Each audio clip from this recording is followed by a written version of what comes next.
Oke, assalamualaikum warahmatullahi wabarakatuh. Perkenalkan, saya Nafi Andi dan teman-teman kelompok saya, yaitu Fitri Cynthia dan Andrea Setia Uvesi.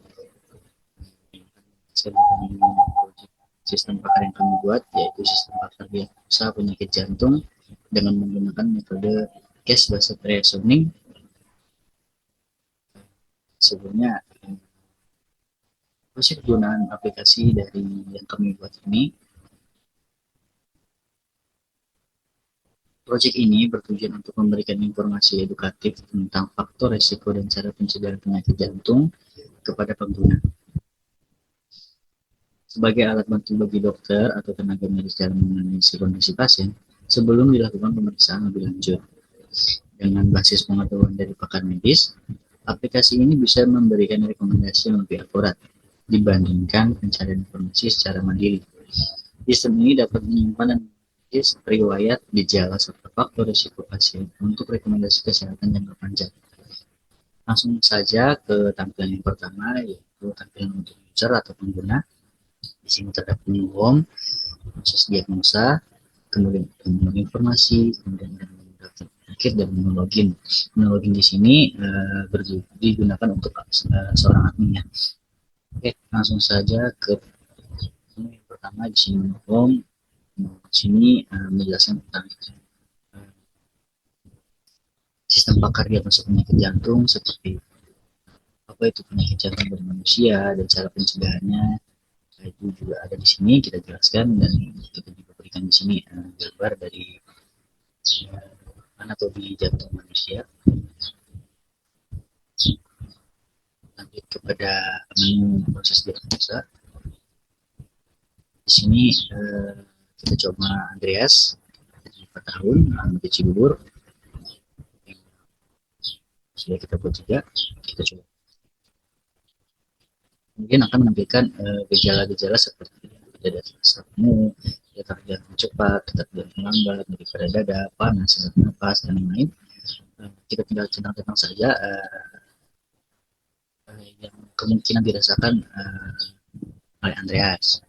Seperti ini kita coba di sini, detak semu, nyeri pada dada, panas, sesak napas, pusing, dan terakhir kita coba sebelah atas. Langsung saja kita proses diagnosa. Jenis kelamin laki-laki berumur 24 tahun yang alamat Cibubur.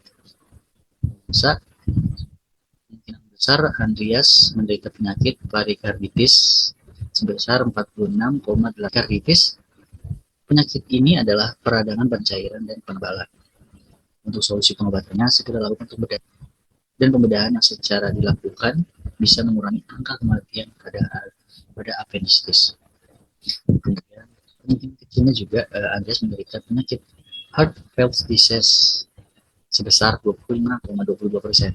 Apa itu penyakit heart valve disease? Yaitu adalah penyakit di mana salah satu lebih katup jantung tidak bekerja dengan baik. Sini juga diberikan solusi untuk pengobatannya. Yang pertama, tidur dengan mulut terbuka menyebabkan mulut kering di pagi hari. Mungkin Anda sudah sebisa mungkin bernapasan dengan hidung ketika tidur. Yang kedua itu menggunakan produk pencegahan mulut kering. Sebisa mungkin Anda konsultasikan terlebih dahulu dengan dokter mengenai produk yang paling tepat. Kemudian yang ketiga itu menjaga kebersihan mulut. Mungkin Anda juga bisa sikat gigi dan berkumur secara teratur. Ini juga menggunakan benang gigi. Dan yang terakhir itu minum air sedikitnya 8 gelas per hari. Kemudian juga menghindari konsumsi kafein dan alkohol. Langsung saja ke menu selanjutnya. Masuk ke menu admin. Sebelum masuk ke admin, kita harus login terlebih dahulu. Itu memasukkan username dan password. Jika sudah, di sini akan muncul tampilan dashboard administrator, yaitu yang pertama ada home, penyakit dan solusi, gejala, relasi, laporan gejala dan laporan user, dan juga logout. Yang pertama ini kita harus masuk ke penyakit dan solusi. Nah, berikut ini tampilan yang sudah kita masukkan terlebih dahulu. Berikut sini ada kode penyakit, nama penyakit, definisi penyakit, dan solusi. Jika kita ingin menambahkan data baru, langsung saja kita pilih kode penyakit dan nama penyakit. Dan juga definisi dari penyakit yang kita masukkan.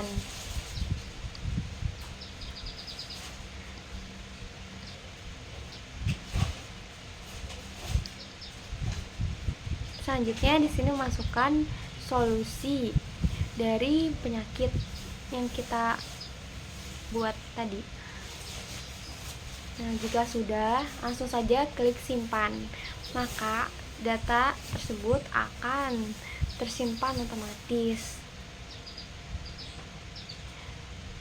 Nah, berikut data-data yang sudah kita buat, data baru tadi. Di sini juga bisa untuk diedit lagi ataupun mau menghapus datanya jika sudah ada. Selanjutnya di sini kita masuk ke gejala. Nah, untuk menambahkan data-data gejala baru, di sini kita pilih kode gejalanya. Selanjutnya kita langsung masukin gejalanya, yaitu kelelahan ekstrim.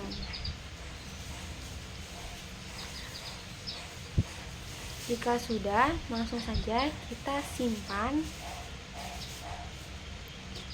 Maka di sini data akan terinput otomatis. Jika ingin menghapus dan edit, di sini bisa hanya untuk admin. Selanjutnya kita masuk ke relasi. Di menu relasi ini ada kode, gejala, dan bobotnya. Di sini lebih terinci sekali, soalnya di sini menyantumkan bobot penyakit seperti gagal jantung, yaitu kita masukin gejalanya itu denyut nadi yang lemah dan cepat, pusing, bunyi jantung yang abnormal, dan juga di sini bisa edit dan hapus. Selanjutnya kita masuk ke laporan gejala. Di laporan gejala ini kita bisa menampilkan data gagal jantung, yaitu di sini ada nama-nama gejalanya, yaitu bunyi abnormal dan lain-lain. Selanjutnya kita langsung masuk ke laporan user.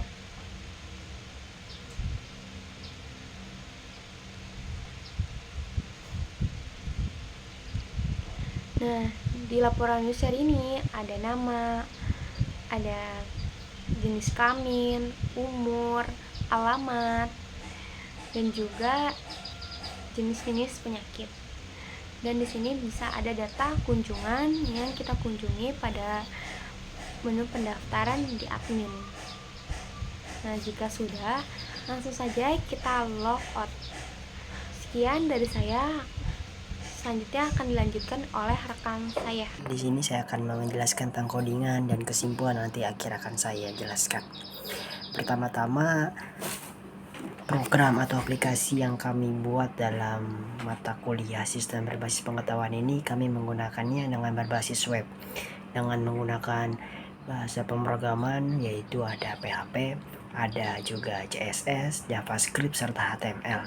Di sini kami juga menggunakan metode case-based reasoning atau CBR, yaitu metode kecerdasan buatan yang membandingkan dengan kasus-kasus sebelumnya. Metode CBR ini kita tampilkan juga dalam codingan di dalam file process_diagnosa.php yang telah kami tampilkan.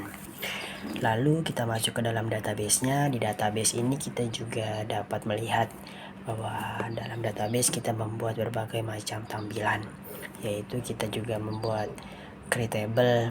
Ada table yang dapat kami tampilkan, yaitu dengan menampilkan ID, dengan menampilkan dan objek-objek lainnya. Lalu kita juga dapat melihat di dalam database kita juga dapat melihat ada gejala yang menampilkan ID gejala serta gejala yang ditampilkan. Lalu kita juga dapat melihat ada tabel login. Kita juga membuat tabel solusinya, lalu kita juga ada tabel relasi,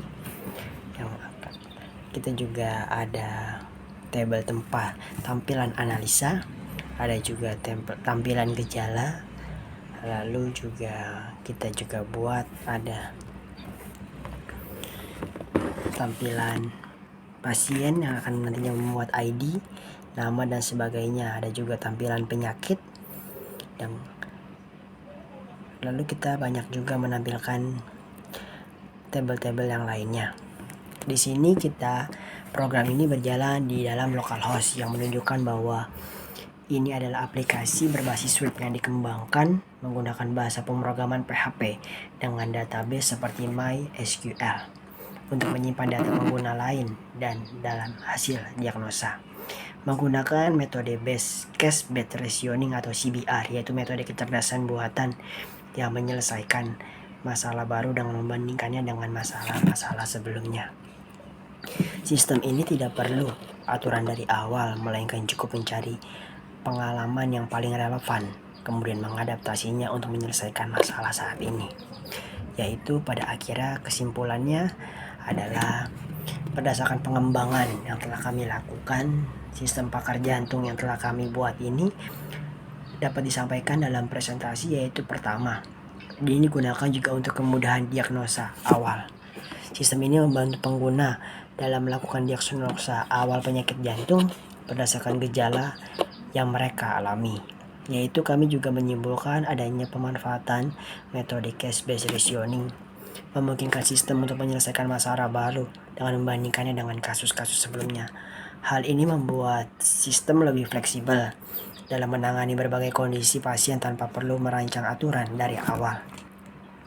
Lalu teknologi yang kami gunakan juga yang berjalan di localhost ini menggunakan HTML, CSS, JavaScript, dan PHP.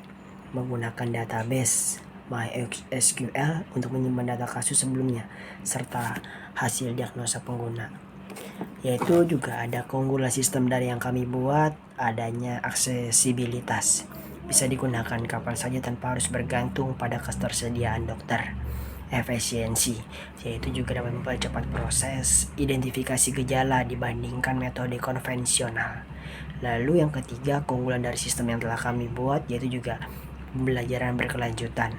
Dengan menambahkan lebih banyak kasus, sistem ini bisa menjadi lebih akurat dalam memberikan rekomendasi. Lalu terakhir juga ada potensi pengembangan. Mungkin sistem ini bisa dikembangkan lebih lanjut dengan fitur machine learning agar sistem dapat meningkatkan akurasinya secara otomatis. Kesimpulannya, sistem ini menawarkan solusi inovatif dalam membantu diagnosa awal penyakit jantung secara cepat dan efisien dengan pendekatan berbagai kasus. Terima kasih, sekian yang dapat saya jelaskan. Selamat malam.